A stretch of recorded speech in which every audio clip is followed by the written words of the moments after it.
The problem with religion is it makes its victims accept white supremacy as if it was a divine decree. That's the problem with religion. Religion is the greatest ally of white supremacy. The black church is the greatest friend of white supremacy. The black church ain't done a damn thing for black people in 50 years except take their money and get them ready to die. I said it. Black church has done nothing for black people. Let me get back to the message. Black men and black women, we can't afford to be sitting around fighting with each other. Black men and black women, we cannot afford to be sitting around fighting with each other. The black man has made mistakes. The black woman has made mistakes. The black man has made mistakes. The black woman has made mistakes. The whole black community has made mistakes. We cannot let this black man versus the black woman ridiculousness distract us from our political and economic realities in this country. Stop the self-hate. Stop the petty differences. We have to galvanize, mobilize, and organize. We got to galvanize, mobilize, and organize in order to make change. Black woman, your problem is white supremacy, not the black man. Black man, your problem is white supremacy, not the black woman. We have to get up and stop this nonsense. We have to get up and stop this nonsense, brothers and sisters. The white power structure is trying to bury us. The white power structure is trying to bury us. We cannot afford to be at war with each other. The philosophy of divide and conquer, separate and rule is still with us. The philosophy of divide and conquer, separate and rule is still with us. We cannot be so stupid. We cannot be so stupid. That's why we got to have a civil war, an intellectual civil war in black America. There must be an intellectual separation within the community because we have to weed out the African.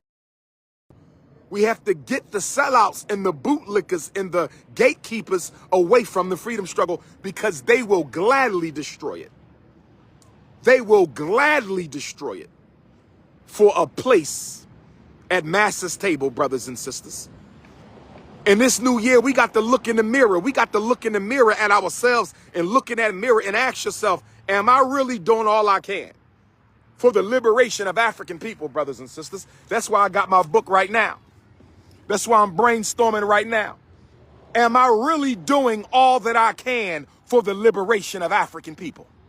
That's the question. The most important question for African people. I don't care if you're American African, Caribbean African, South American African, Central American African.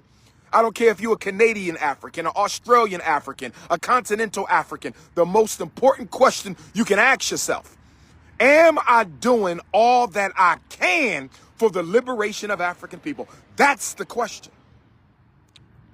That's the question. Am I doing the work? Am I doing anything at all to make my people's situation better tomorrow than how it is today?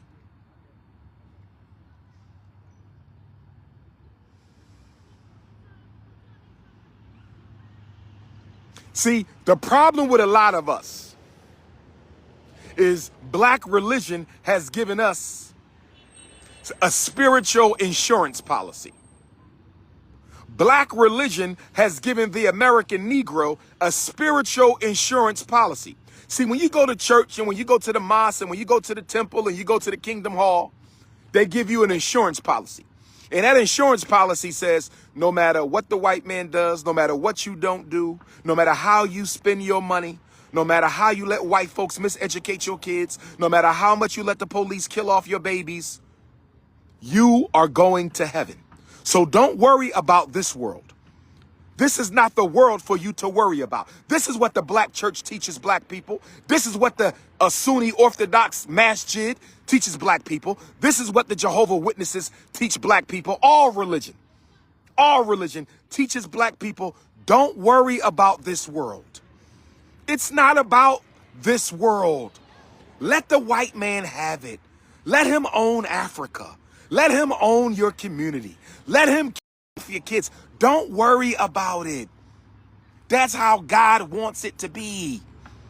You just do your prayers and give all your money to the church.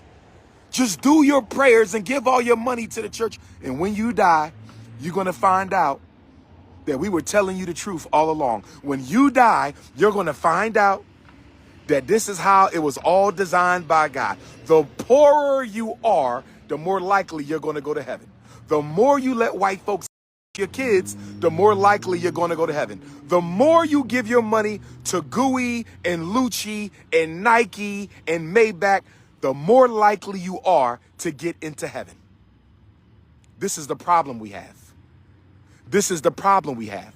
Religion has given us a spiritual insurance policy that prevents black people from ever getting serious about our reality. See, that spiritual insurance policy that you carry around in your subconscious, that your imam and your pastor and your priest gave you, that spiritual insurance policy that you carry around in your subconscious, given to you by your religious congregation, prevents you and many other black people from ever getting totally serious and totally committed to our struggle. The reason you can't get critically serious. See, now we talking about why black folks don't have more of this. Now we talking about why we ain't got no institutions. Now we talking about why we don't stick together, brothers and sisters.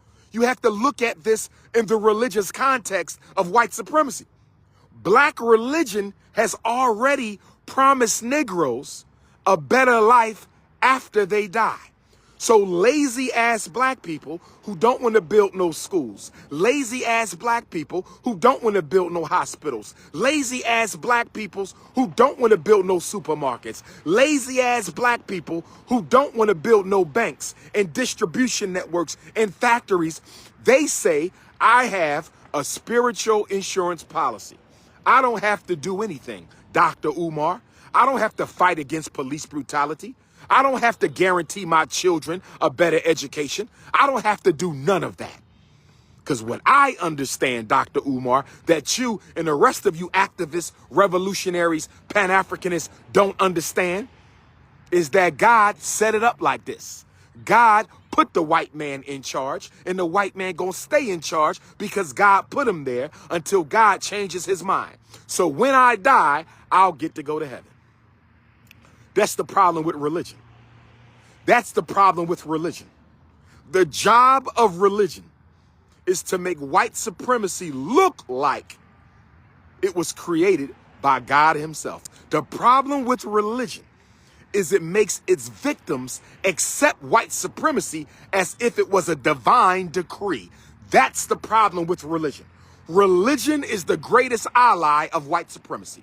The black church is the greatest friend of white supremacy. The black church ain't done a damn thing for black people in 50 years except take their money and get them ready to die. I said it. Black church has done nothing for black people but take our money and get us ready to die. Listen. Listen. If there is no psychological revolution, let me deal with your statement. This brother just said every black movement was led by a black preacher. Every black movement was led by a black preacher. Well, first of all, that's not true, but most of them were. Most of them were.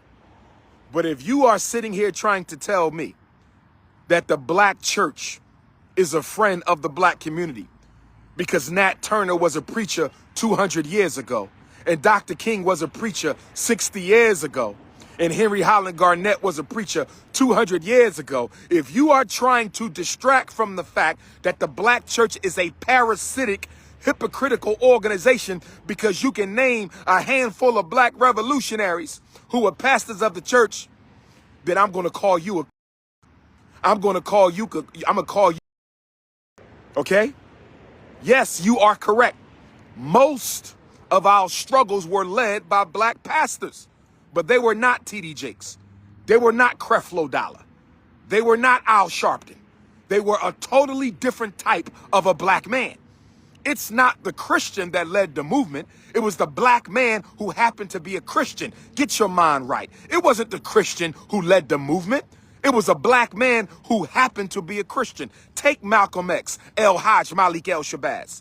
Take Malcolm X, El Hajj Malik El Shabazz. Malcolm X was a black man who just happened to be a Muslim. Okay? Sunni Islam does not prioritize black liberation. I know because I was raised in it. Sunni Islam does not prioritize black liberation, nor does black Christianity. Nat Turner was a black man who happened to be a Christian. Marcus Garvey was a black man who happened to be a Christian.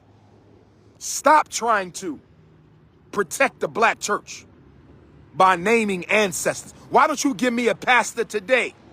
Give me a pastor today. Give me an imam today. Give me a pastor or an imam today anywhere in this country who is leading the fight. I didn't say participating in the fight. I said leading the fight against miseducation, leading the fight against mass incarceration, leading the fight against gentrification, leading the fight for access to wealth, leading the fight against police assassination. You can't name me one pastor. You can't name me no church in this country doing something serious about the black reality. I'm not talking about food giveaways. I'm not talking about clothing giveaways. I'm not talking about Thanksgiving turkeys. I'm talking about the fight for systemic change. Since you want to mention Nat Turner, you want to mention Dr. King, you want to mention the most honorable Marcus Garvey, show me somebody who's doing what Dr. King did in the church today. Show me somebody who's doing what Malcolm X did in the masjid today. Show me somebody doing what Marcus Garvey did today.